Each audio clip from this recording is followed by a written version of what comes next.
I'm Robert Hayes, 81 years old. Last Christmas Eve, I set a table for 7 people and only one chair was used. Mine. The ham sat in the oven longer than it needed to. The mashed potatoes dried out around the edges.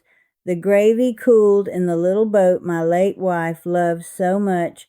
I kept checking the clock, then the phone, then the driveway through the living room window. My daughter Karen called around 4 in the afternoon. She said the roads were busy and the kids had a lot going on. She said maybe they'd come by later if things slowed down. My son Daniel texted a photo of a Christmas tree with a thumbs up emoji.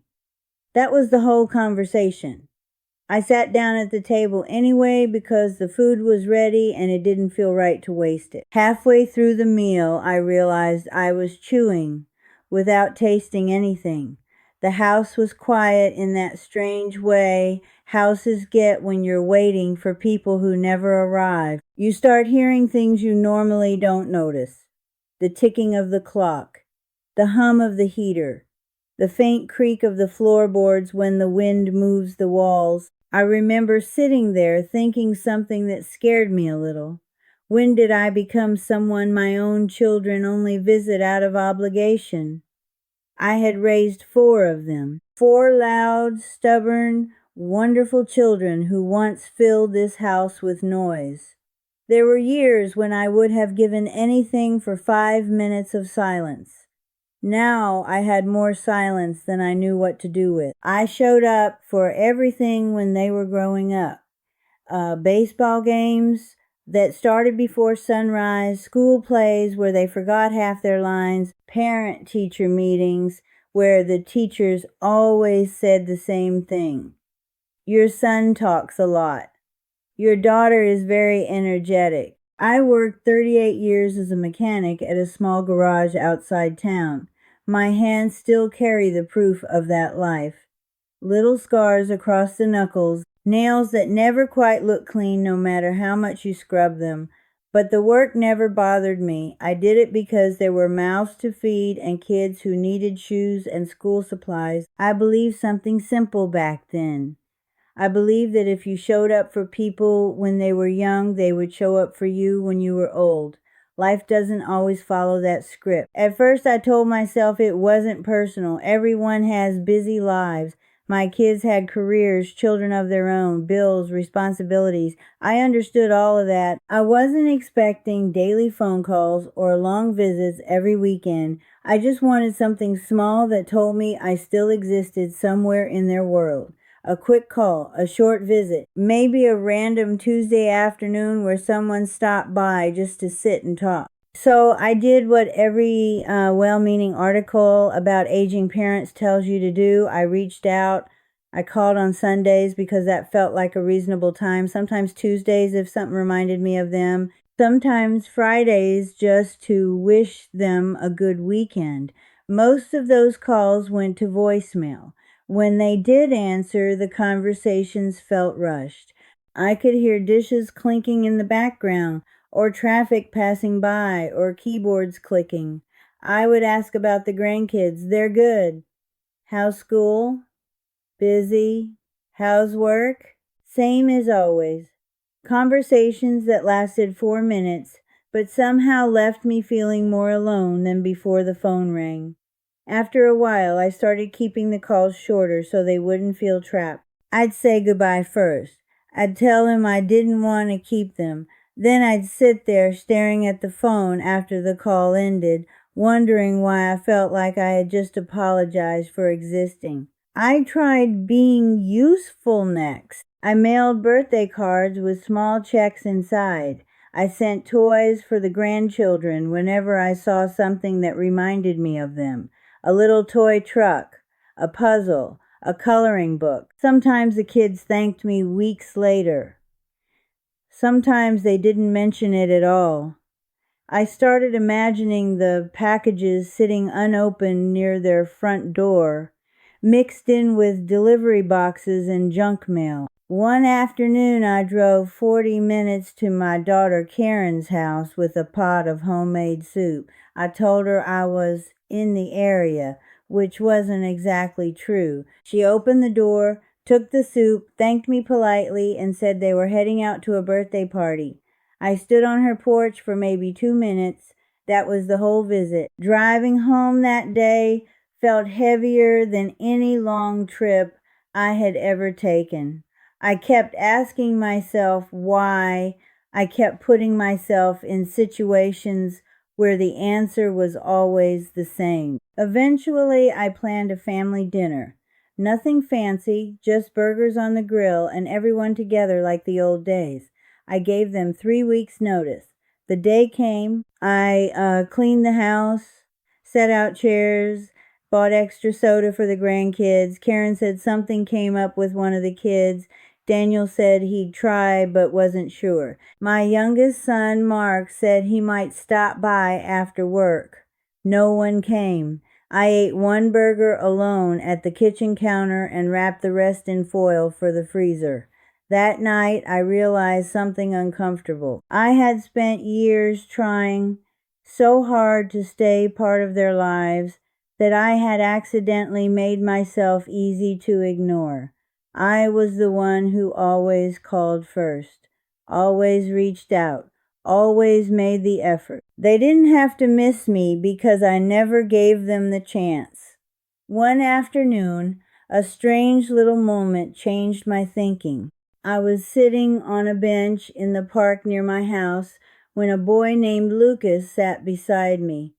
He was the neighbor's grandson, maybe 9 years old. We'd talked before while I walked my dog. That day, he sat down and started telling me about a science project he was building. Something about rockets made from soda bottles. He talked for 10 minutes straight while I listened. When he finished, he looked at me and said, "Can I come back tomorrow and show you the launch?" He didn't ask because he felt obligated. He asked because he wanted to. That simple thing made me realize something I hadn't understood before.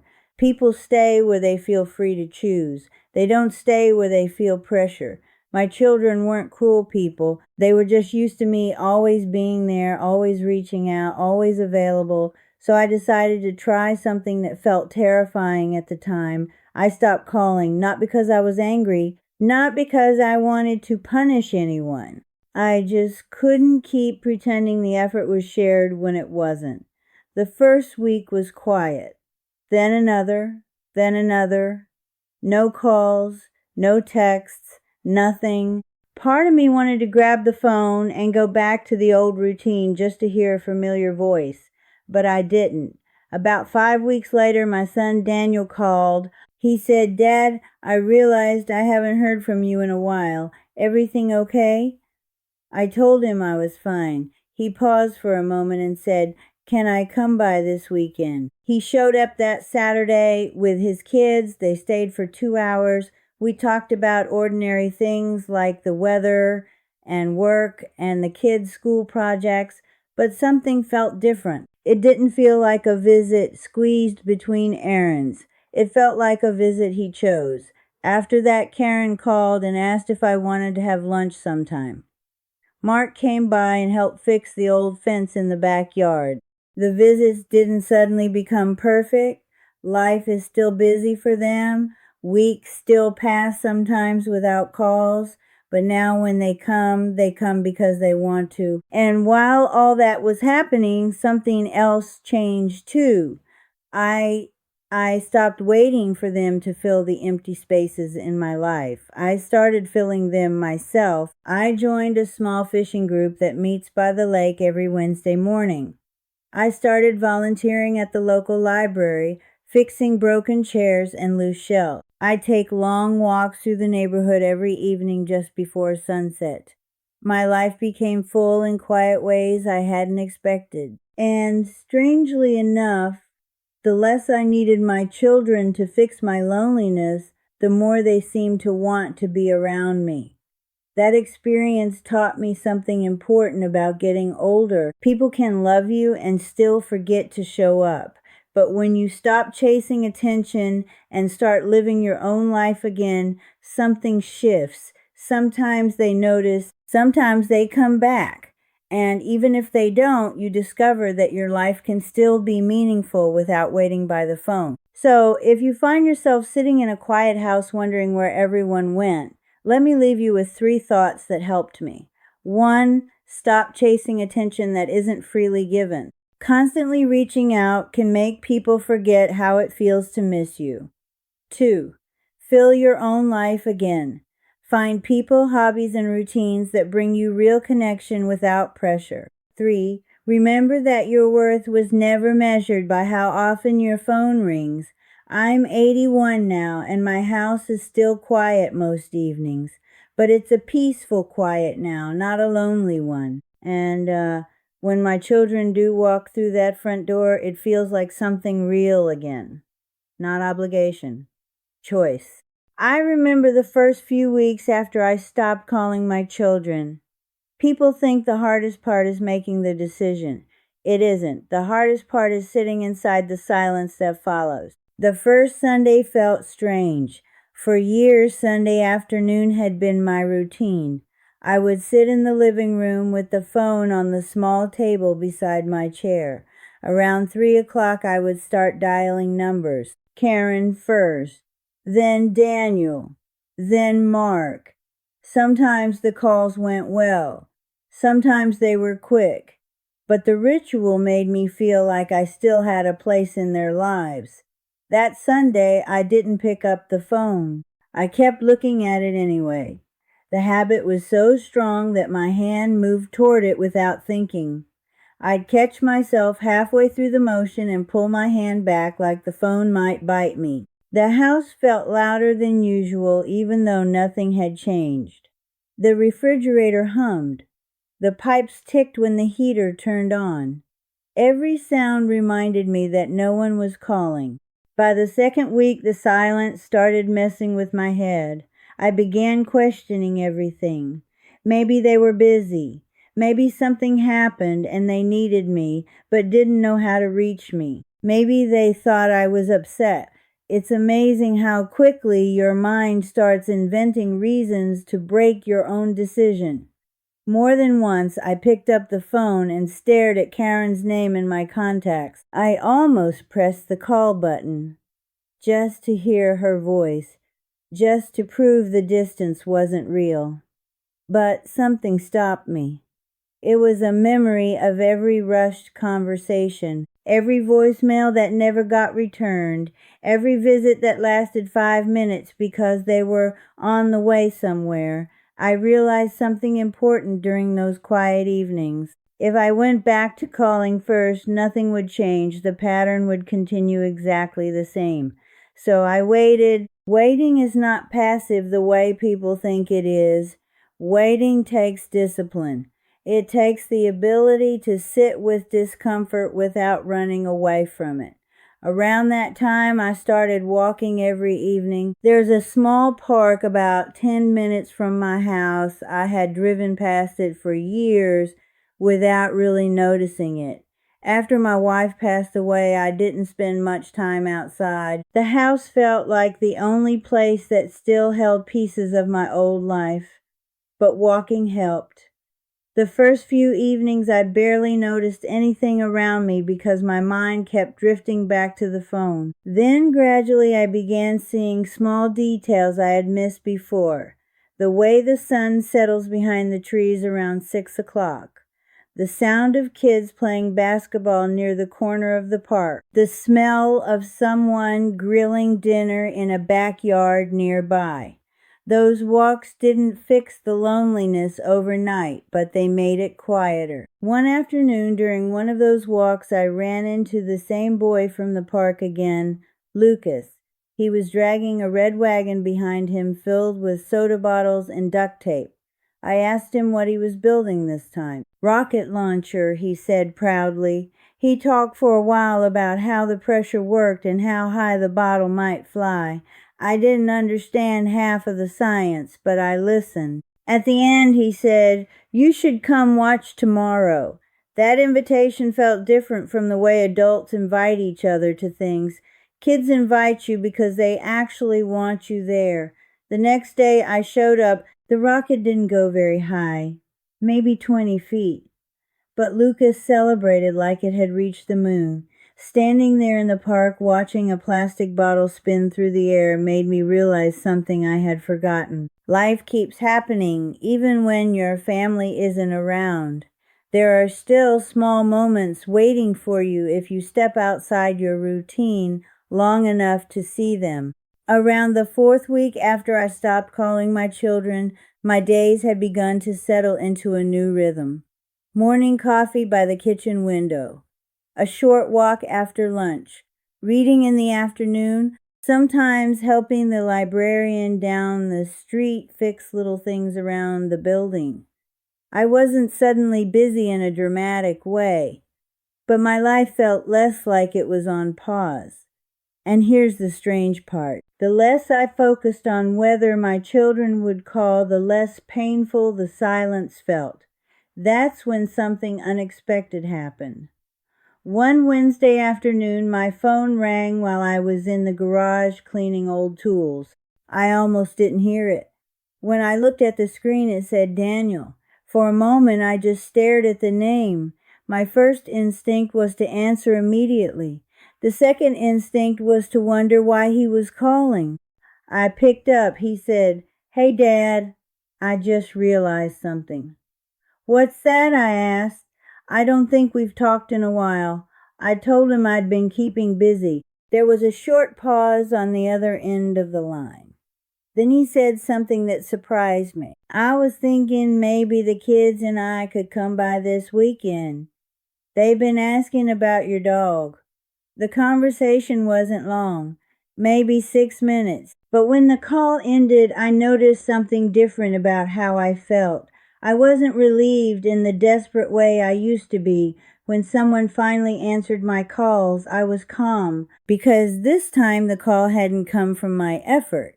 It had come from his. That Saturday, Daniel showed up with the kids. The visit was simple. They played with the dog in the yard. We sat on the porch drinking lemonade. The kids asked questions about old tools in the garage. At one point, Daniel said, "You've been busy lately?" I told him about my walks and the library and Lucas's rocket experiments. He nodded and smiled. I realized later that something subtle had changed in the way he looked at me. For years, I had probably looked like someone waiting around for company. Now I looked like someone who had things going on, whether people visited or not. That difference matters more than most people realize. Over the next few weeks, the pattern continued. Karen called one afternoon just to check in. Mark texted asking if I needed help fixing a loose board on the fence. The visits were still occasional, but they felt lighter. No guilt, no pressure, just normal time together. And the truth is, something else had already happened by then. Even before those calls started coming in, I had begun to feel less lonely. Not because my children suddenly changed, but because I had stopped organizing my entire emotional life around their attention. I had built small routines that belonged to me again. I had conversations with neighbors. I had quiet afternoons reading books that had been sitting untouched on my shelf for years. The silence in the house didn't feel like abandonment anymore. It felt like space. And when people do come into your life after you've created that kind of space, the connection feels different. It feels voluntary, not forced. That's the strange truth about relationships later in life. The harder you chase them, the further away they seem to drift. But when you step back and rebuild your own life, the people who care about you often notice the absence. They notice the quiet. And sometimes they come looking, not because you demanded their attention, but because they realize what it feels like when you're no longer always there. A few months after Daniel's visit, I noticed something else changing inside me. It wasn't just that my children were calling a little more often. It was that I had stopped measuring my days by whether they did. For years, my mood had depended on that phone. If it rang, the day felt lighter. If it stayed silent, the house felt heavier somehow. That kind of living is exhausting. You don't realize how much power you've handed over until you take it back. One evening, I was sitting on the back porch watching the sun go down behind the trees. The sky had that deep orange color you only get for a few minutes before it fades into blue. My phone was inside on the kitchen counter. A year earlier, I would have brought it outside with me just in case someone called. That night, I didn't even think about it. I was listening to the birds settle into the trees and the distant sound of a lawnmower down the street. And it hit me that I felt calm in a way I hadn't felt in a long time. Not excited, not distracted, just steady. That feeling is hard to describe unless you've spent years waiting for something that rarely comes. It's the feeling of finally stepping off a treadmill you didn't realize you were running on. My children still come by sometimes now.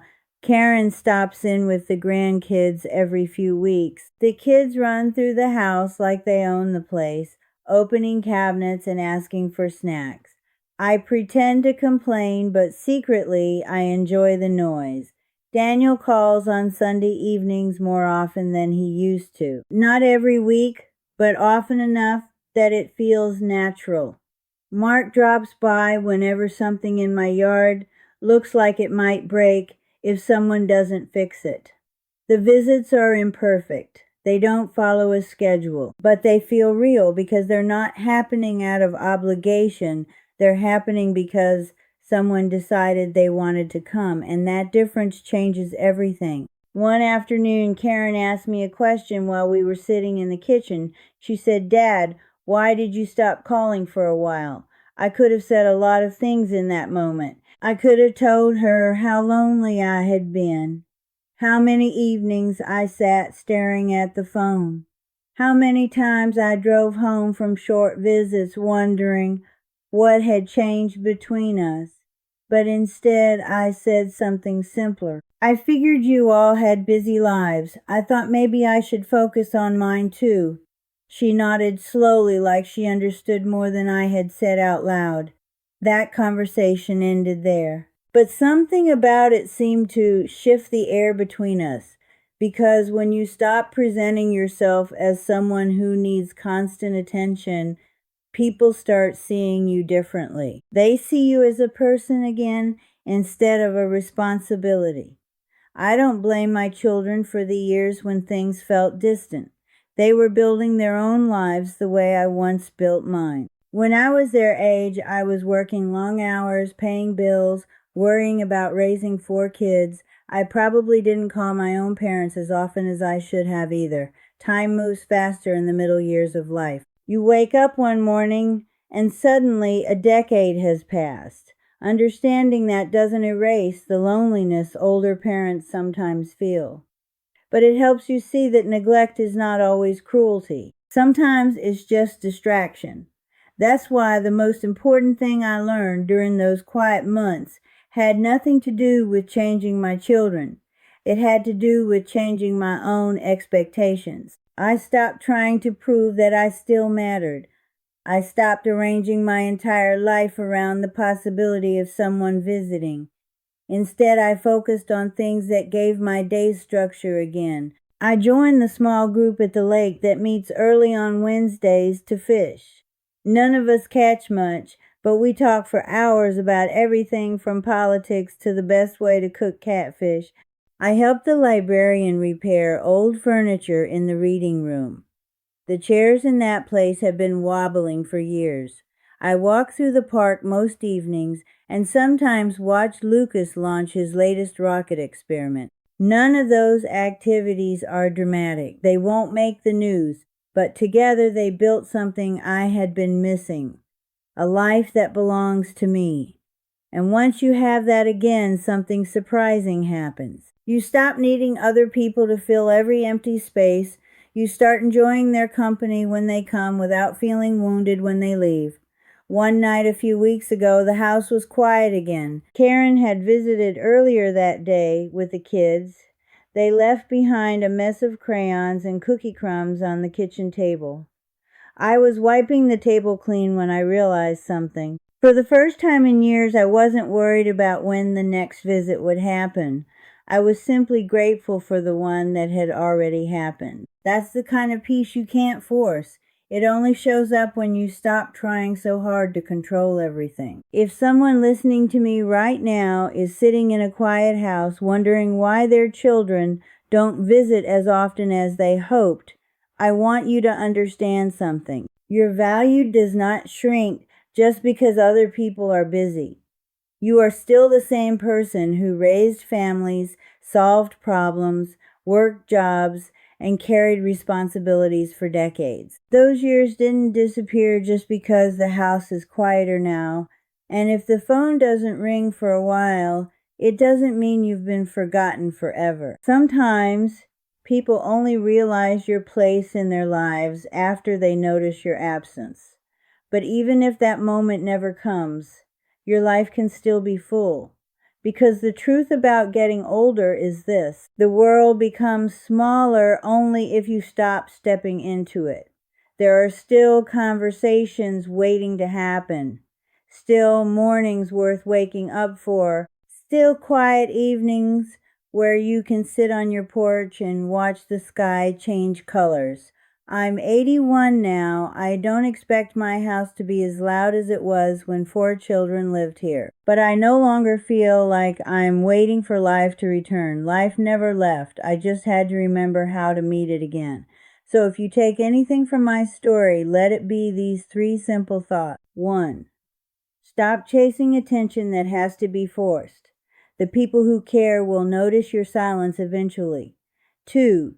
Build a life that doesn't depend on constant visits or phone calls to feel meaningful. And 3. Never forget that your worth was established long before the phone stopped ringing.